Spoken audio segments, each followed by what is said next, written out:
Here's the 1963 Yonezawa Jupiter robot. As you can see by looking at it, they took the head of the Mr. Robot and the arms of the Mr. Robot and put them onto the body, legs, and feet of a Mr. Mercury robot. The guts inside are all different. They also used the Mr. Mercury remote battery box, but eliminated 3 of the 4 buttons and just left one. If you actually go inside the cover in there, there's actually 2 switches in there. And if you were to run it without the cover, you could actually reverse the direction of the motor by pushing the other switch. The spinner up in the head dome, the brain, does spin and light like it would in a Mr. Robot. And the arms are mechanically linked to the walking mechanism. They used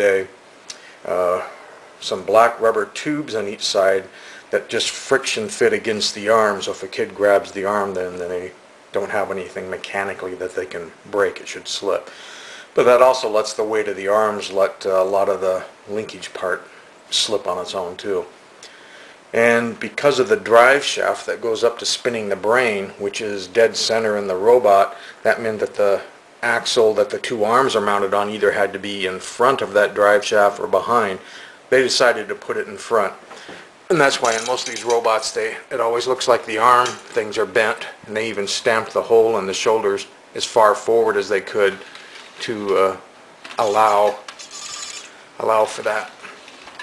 So when you hit the button, then you get swinging arms and walking and swinging brains.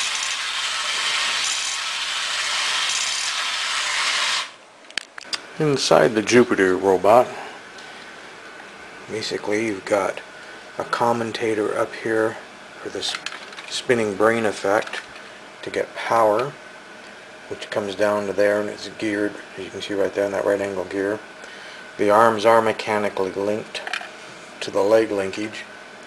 The black part out near the end of the arm is rubber, and it's supposed to cause a friction fit on the arm, so the arms would move, but if a kid grabbed the arm, then nothing could break.